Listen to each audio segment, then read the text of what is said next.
Hello students, अगर आप लोग क्लास 10th का एग्ज़ाम दे चुके हो, रिज़ल्ट आ चुका है और सब लोग अब कॉलेज में एडमिशन की बारी है और सब कॉलेज में एडमिशन के लिए परेशान है कि कौन सा सब्जेक्ट है। यहाँ बहुत सारे ऐसे स्टूडेंट हैं जहाँ कंफर्म नहीं हो पाते कि कौन सा सब्जेक्ट है। तो दोस्तों, ये तो आप ही का चॉइस है। आप अपने पेरेंट्स के साथ, अपने शिक्षकों के साथ और अपने गार्जियन के साथ, ये जो पढ़े लिखे आपके रिलेटिव है उनके साथ मिलके ये डिसाइड कीजिए कि आपको कौन सा सब्जेक्ट लेना बेटर होगा। आपके पास 3 ऑप्शन है, या तो आप साइंस ले सकते हैं, या तो आप कॉमर्स ले सकते हैं, या तो आप आर्ट्स ले सकते हैं। तीनों के सब्जेक्ट आपके पास दिए हुए हैं। अगर साइंस लें या आर्ट्स ले या कॉमर्स ले, जो कोर पेपर लैंग्वेज पेपर है इसमें इंग्लिश कोर मिलेगा, साइंस में हिंदी भी रख सकते हैं साइंस में, और कॉमर्स में भी कोर पेपर में हिंदी इंग्लिश रहता है। साइंस में कंपलसरी पेपर में केमिस्ट्री रहता है और फिजिक्स रहता है। यहाँ कंपलसरी का स्पेलिंग गलत हो गया है, उसको इग्नोर किया जाए। और यहाँ भी कंपलसरी पेपर में अकाउंटेंसी और बिजनेस स्टडी होता है। ये टाइपिंग ऑफिस की तरफ से हुआ, कोई गलती हो गई। ऑप्शनल पेपर में बायोलॉजी, मैथमेटिक्स, कंप्यूटर साइंस और इकोनॉमिक्स होता है। और यहाँ पे ऑप्शनल पेपर में commercial arithmetic, entrepreneurship, economics and computer science होता है। तो ये आपके पास चॉइसिंग है कि कैसे लेना। अब बहुत सारे बच्चे सोचते हैं कि अगर हम लोग स्पेशली बात करें तीनों सब्जेक्ट, आर्ट्स में हमारे पास क्या क्या है, इंग्लिश आप रख सकते हैं, इंग्लिश ए और हिंदी ए बी रख सकते हैं। ऑप्शनल पेपर में history, geography, political science, sociology, home science और इकोनॉमिक्स, ईटीसी बहुत सारे पेपर इसमें आते हैं। इसमें कंपलसरी पेपर नहीं रहता है। आर्ट्स में कोई कंपलसरी पेपर नहीं रहता, इसलिए बच्चे चॉइस रखते हैं। अपनी मर्जी से जो पेपर चाहते हैं वो पेपर रख सकते हैं। यहाँ पे कंपलसरी पेपर का चॉइस नहीं है। मैं अगर बता दूँ साइंस वाले कैंडिडेट के लिए, जो साइंस के स्टूडेंट हैं, कि कौन सा पेपर उनके लिए बेस्ट होगा, जो उनको चुनना चाहिए उनके करियर के लिए, तो ध्यान दीजिए। पहला तो इंग्लिश कोर आप ज़रूर चुनें। ये तो आपका फर्स्ट पेपर होगा। First paper English core. अगर इंग्लिश ठीक नहीं तो हिंदी चुनेंगे, लेकिन इंग्लिश ठीक है रहेगा तो इंग्लिश कोर चुनिए। केमिस्ट्री, फिजिक्स तो आपका रहेगा ही रहेगा।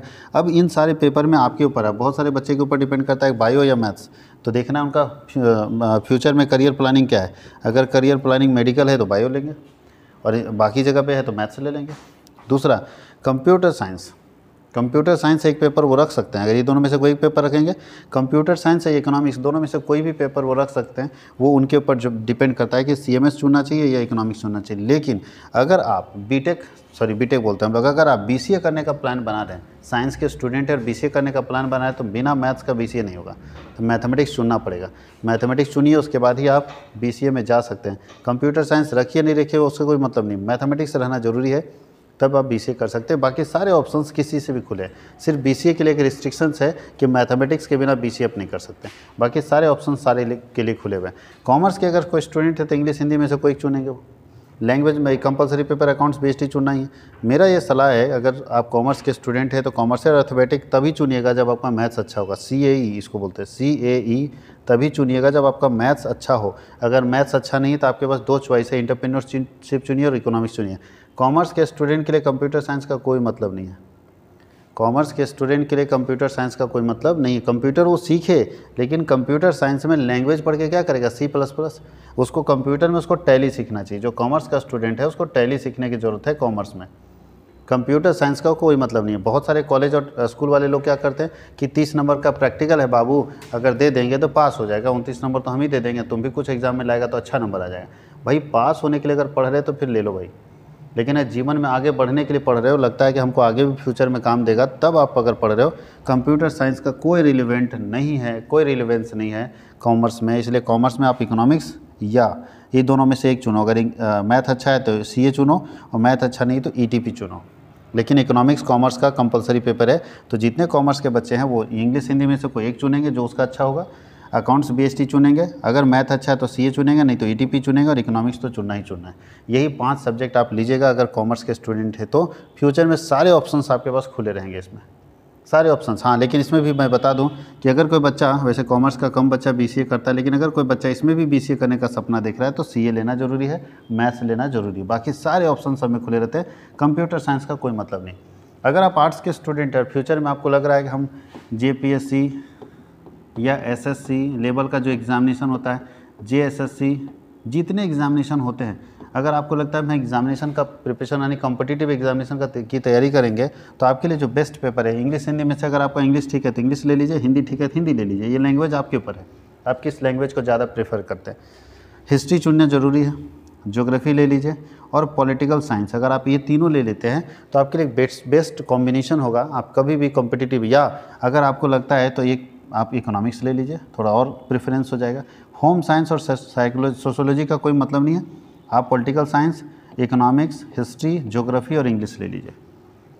Political science, economics, history, geography और इंग्लिश ले लीजिए। ये चॉइस बहुत बेस्ट होगा आपके लिए कि अगर आप कॉम्पिटिटिव एग्जामिनेशन का प्रिपरेशन करना चाहते हैं तो ये आर्ट्स के बच्चों के लिए, ये कॉमर्स के बच्चों के लिए, ये साइंस के बच्चों के लिए। मैं बता दूं कि कॉमर्स वर्ल्ड हजारीबाग में साइंस, आर्ट्स, कॉमर्स और आर्ट्स तीनों के ऑनलाइन क्लासेस स्टार्ट हो रहे हैं। ऑनलाइन क्लासेस जो कि जैक बोर्ड के अकॉर्डिंग होगा। जो जैक हो ना, Jharkhand academic council, JAC board के अकॉर्डिंग हम लोग क्लास लेंगे और क्लासेस लाइव भी रहेंगे और रिकॉर्डेड भी रहेंगे। तो जो स्टूडेंट इसको देख रहे हैं, सबसे पहले तो इस चैनल को सब्सक्राइब कर लीजिए ताकि इस चैनल में और भी इन्फॉर्मेशन जाए तो आप तक पहुंच जाए। हम लोग 11th का क्लास ऑनलाइन मोड में, ऑफलाइन आप जहां भी पढ़ रहे हैं पढ़िए। अगर ऑफलाइन पढ़ने से खुशी नहीं मिल रही है, सेटिस्फैक्शन नहीं मिल रहा है, आप खुश नहीं है उस स्टडी से, तो आप मेरे ऑनलाइन डिजिटल प्लेटफॉर्म के ऊपर जुड़ सकते हैं। ऑनलाइन कॉमर्स वर्ल्ड हजारीबाग आपको घर बैठे live classes, recorded videos, PDF notes, साथ ही साथ study material PDF wise, MCQ questions, ये सारे आपको एप्लीकेशन में मिलेंगे। और क्या करना है ऑनलाइन पढ़ने के लिए, तो कॉमर्स वर्ल्ड हजारीबाग का ऐप है, एप्लीकेशन है, जो प्ले स्टोर में जाना है। कॉमर्स वर्ल्ड हजारीबाग का HZB पूरा नाम, ये देखिए लोगो यही दिखेगा, कॉमर्स वर्ल्ड HZB का लोगो दिखेगा। उसको आप ऐप को डाउनलोड करेंगे। डाउनलोड करने के बाद आप अपना नंबर डालेंगे, OTP आएगा, OTP सबमिट करेंगे, उसके बाद आप लॉगिन कर लेंगे। तब फिर मेरे नंबर पे फ़ोन कर लीजिएगा, मैं आपको गाइड कर दूंगा कि कैसे कैसे आपको कोर्सेस वहाँ पे परचेज़ करने हैं। फ़ी क्या होगा, बहुत सारे बच्चों का फ़ी है, तो बोलता है फ़ी जो है 100 पर मंथ के हिसाब से हम लोग लेते हैं। तो एक सब्जेक्ट का 10 महीने की अगर क्लास चलता है तो 1000 रुपया पर सब्जेक्ट हम लोग लेते हैं। यानी 1000 पर सब्जेक्ट, जितना सब्जेक्ट आप पढ़ेंगे। अगर कोई बच्चा 5 सब्जेक्ट पढ़ता है तो 5000 में पूरे साल का, पूरे 11th क्लास का पूरा क्लास उनका कंप्लीट हो जाएगा। तो अगर कोई बच्चे चाहे साइंस के हो, चाहे कॉमर्स के हो, चाहे आर्ट्स के हो, जुड़ना चाहते हैं ऑनलाइन एजुकेशन में, तो आप आराम से फ़ोन उठाइए। मेरा नंबर सबके पास है, नहीं तो यहाँ मैं लिख देता हूँ 9771580632 पर फ़ोन करके मेरे से बात कर सकते हैं, जुड़ सकते हैं। और जुड़िए, मज़ा आएगा आपके करियर को बनाने में। और मैं फिर बताता हूँ, मैं प्रॉमिस करता हूँ कि झारखंड में एक ऐतिहासिक कदम है कि डिजिटल एजुकेशन, जैसे फिजिक्स वाला अगर हम देखें CBSE के सिलेबस को फोकस करता है। बहुत सारे बच्चे क्या करते हैं, झारखंड बोर्ड के बच्चे हैं और ले लेता है फिजिक्स वाला से सब्सक्रिप्शन। प्रॉब्लम क्या होता है, वो CBSE को कवर कर रहा है, स्टेट बोर्ड को कवर नहीं कर रहा है, तो स्टेट बोर्ड के सिलेबस के अकॉर्डिंग तो पढ़ाई नहीं हो रही। ऐसे में आप फंस जाते हैं। तो ये स्टेट बोर्ड के अकॉर्डिंग है, यानी झारखंड का अपना चैनल है। यहाँ झारखंड, बिहार, UP, MP वहाँ के बच्चे यहाँ पढ़ सकते हैं। तो ये सिर्फ झारखंड तक सीमित नहीं है, ये झारखंड का, बिहार का बच्चा, जिससे 12th का हमारा जो बैच चल रहा है उसमें झारखंड के, बिहार के, UP के, MP के बच्चे पढ़ रहे हैं। तो हमारा ये टारगेट है हम स्टेट बोर्ड के ऊपर फोकस करें। और स्टेट बोर्ड में जो बच्चे अभी पढ़ रहे हैं, हमारे पास सुविधाएँ ले रहे हैं, उनको ज़्यादा से ज़्यादा फैसिलिटी हम लोग प्रोवाइड करें, उसके ऊपर हमारा टारगेट है। तो अगर आप चाहते हैं, इंटरेस्टेड हैं कि ऑनलाइन क्लास करना चाहते हैं, मेरे नंबर पे मुझे फ़ोन कर सकते हैं और आप फ़ोन करके जुड़िए, मज़ा आएगा आपके साथ। आर्ट्स, साइंस और कॉमर्स तीनों के ऑनलाइन क्लासेस का एडमिशन स्टार्ट है और 15 जून से क्लासेस शुरू हो जाएंगे क्लास 11th के लिए। वैसे मैं ये भी बता दूं कि क्लास 12th का एडमिशन चल रहा है और क्लास 12th का क्लास भी चल रहा है। तो जो बच्चे क्लास 12th के लिए हैं, आर्ट्स के, साइंस के या कॉमर्स के, वो भी हमारे साथ जुड़ें, फ़ायदा होगा। आप जुड़िए, आपको प्रॉमिस करते हैं कि बहुत सारी सुविधाएं मिलेगी। खास करके 12th का कोई बच्चा या 11th का कोई बच्चा अगर स्पेशली इंग्लिश का क्लास करना चाहता है, स्पेशली कंप्यूटर साइंस का क्लास करना चाहता है, स्पेशली इकोनॉमिक्स का क्लास करना चाहता है, वो भी होता है। सिर्फ आप एक सब्जेक्ट का भी क्लास कर सकते हैं। आप हमें फ़ोन करें, मैं एक सब्जेक्ट में आपको जोड़ूंगा और वो सारी सुविधाएं आपको एक सब्जेक्ट में भी मिलेगी जो मैं यहाँ बोल रहा था। Live classes, recorded videos, PDF notes, MCQ question notes, उसके बाद book solution PDFs, previous year examination question, सारे के सारे आपको PDF नोट्स आपके एप्लीकेशन में अवेलेबल रहेंगे। आप इस वीडियो को अपने दोस्तों तक ज़्यादा से ज़्यादा शेयर कीजिए, क्योंकि जितना ज़्यादा शेयर कीजिएगा तो उतना ही ज़्यादा लोगों तक ये वीडियो पहुंच पाएगा और उतना ही ज़्यादा लोगों को इसका बेनिफिट मिल पाएगा। Thank you.